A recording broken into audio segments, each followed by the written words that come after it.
Seguindo agora em Mateus capítulo 13, naquele mesmo dia Jesus saiu de casa e assentou-se à beira-mar.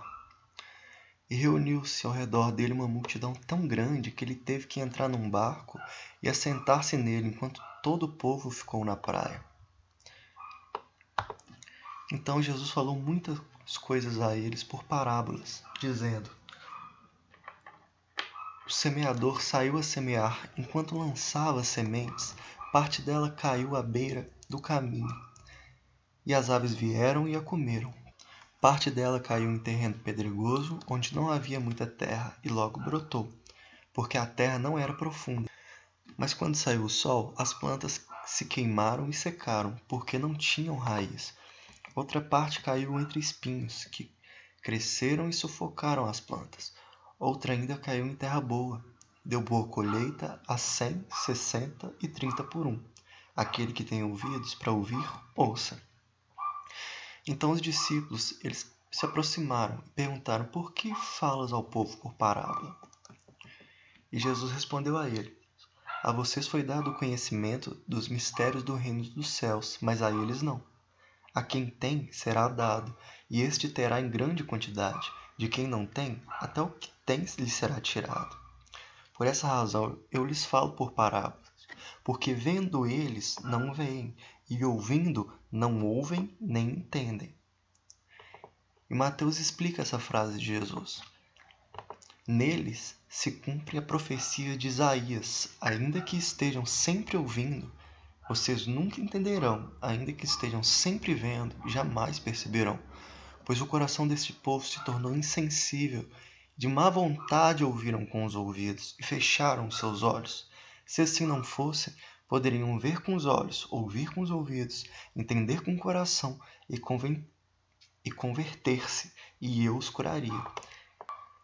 Essa profecia de Isaías se encontra no Isaías capítulo 6, que depois de ser chamado por Deus e responder: Eis-me aqui, o Senhor disse: Vá e diga a este povo: estejam sempre ouvindo, mas nunca entendam, estejam sempre vendo e jamais percebam.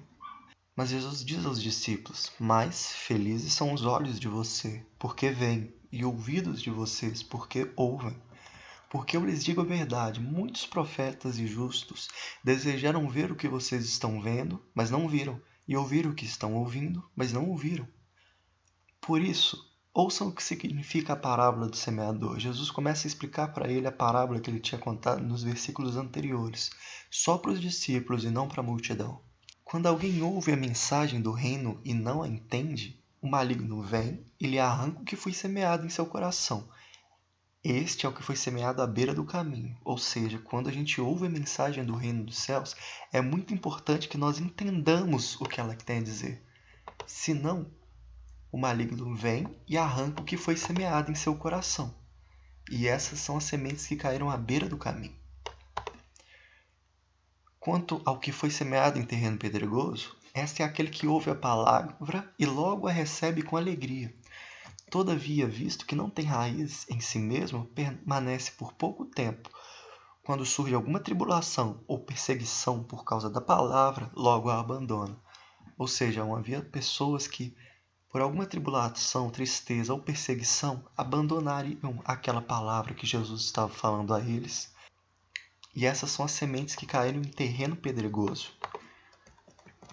Quanto ao que foi semeado entre os espinhos, este é aquele que ouve a palavra, mas a preocupação dessa vida e o engano das riquezas a sufocam, tornando-a infrutífera. Ou seja, uma pessoa pode ouvir a palavra, mas a ganância ou até a falta de confiança que Deus vai suprir em relação a dinheiro faz com que essa pessoa se torne infrutífera. E essa é a pessoa que foi semeada entre espinhos. E finalmente o que foi semeado em terra boa, este é aquele que ouve a palavra e a entende e dá uma colheita de 100, 60 e 30 por um. Ou seja, é muito importante que ao ouvirmos a palavra, em primeiro lugar, a gente possa a entender e logo depois frutificar, seguir o que a palavra está nos falando e aplicar em nossa vida. Jesus contou outra parábola.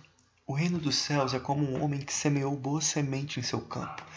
Mas enquanto todos dormiam, veio seu inimigo e semeou o joio no lugar do trigo, e se foi. Quando o trigo brotou e formou espigas, o joio também apareceu. Os servos do dono do campo dirigiram-se a ele e disseram: O senhor não semeou boa semente em seu campo? Então de onde veio o joio? Um inimigo fez isso, respondeu ele. Os servos lhe perguntaram: Senhor, quer que vamos tirá-lo? Ele respondeu: Não, porque ao tirar o joio, vocês poderão arrancar com ele o trigo. Deixem que cresça junto até a colheita. Então eu direi aos encarregados da colheita: Junte primeiro o joio e amarrem-no em feixes para ser queimado, e depois juntem o trigo e guardem no meu celeiro. Se vocês se lembram de Mateus 3, João Batista disse a respeito de Jesus: Ele traz a pá em sua mão e limpará a sua eira, juntando seu trigo no celeiro, mas queimará a palha com fogo que nunca se apaga. E contou-lhes outra parábola. O reino dos céus é como um grão de mostarda que um homem plantou em seu campo. Embora seja a menor dentre todas as sementes, quando cresce torna-se a maior das hortaliças e se transforma numa árvore, de modo que as aves do céu vêm fazer os seus ninhos em seus ramos. E contou-lhes ainda outra parábola. O reino dos céus é como fermento que uma mulher tomou e misturou com uma grande quantidade de farinha, e toda a massa ficou fermentada. E Jesus falou outras coisas à multidão por parábola. Nada lhes dizia sem usar alguma parábola. Cumprindo-se assim o que fora dito pelo profeta: Abrirei a minha boca em parábolas, proclamarei coisas ocultas desde a criação do mundo. Mateus aqui cita o Salmo 78 a partir do verso 2. Então ele deixou a multidão e foi para casa. Seus discípulos aproximaram dele e disseram: Explica-nos a parábola do joio no campo. E ele respondeu: Aquele que semeou a boa semente foi o Filho do homem. O campo é o mundo, e a boa semente são os filhos do reino. O joio são os filhos do maligno, e o inimigo que semeia é o diabo. A colheita é o fim desta era, e os encarregados da colheita são os anjos. Assim como o joio é colhido e queimado no fogo, assim também acontecerá no fim desta era. O Filho do homem enviará seus anjos, e eles tirarão do seu reino tudo o que faz tropeçar e todos os que praticam o mal. Eles os lançarão na fornalha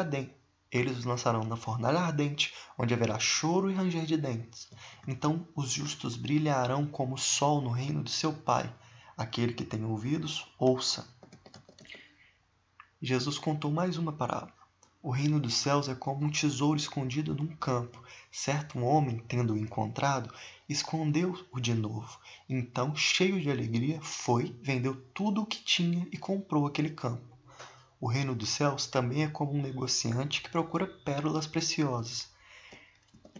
Encontrando uma pérola de grande valor, foi, vendeu tudo o que tinha e a comprou. O reino dos céus é ainda como uma rede que é lançada ao mar e apanha toda sorte de peixes. Quando está cheia, os pescadores puxam para a praia. Então se assentam e juntam os peixes bons em cestos, mas jogam fora os ruins. Assim acontecerá no fim desta era. Os anjos virão e separarão os perversos dos justos e lançarão aqueles na fornalha ardente, onde haverá choro e ranger de dentes. Então perguntou Jesus: Vocês entenderam todas essas coisas? Sim, responderam eles.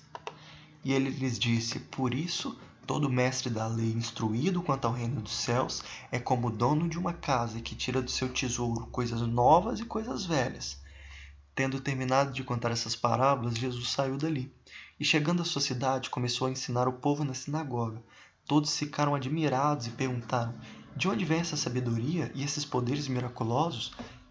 E no versículo 55 eles disseram: Não é este o filho do carpinteiro? O nome de sua mãe não é Maria? E não são seus irmãos Tiago, José, Simão e Judas? Mostrando aqui que Jesus tinha 4 irmãos, segundo o texto de Mateus. Não estão conosco todas as suas irmãs? Mostrando aqui que Jesus também tinha irmãs. De onde, pois, ele obteve todas essas coisas? E ficavam escandalizados por causa deles. Mas Jesus lhes disse: Só em sua própria terra e em sua própria casa é que um profeta não tem honra. E não realizou muitos milagres ali, por causa da incredulidade deles. E assim termina Mateus capítulo 13.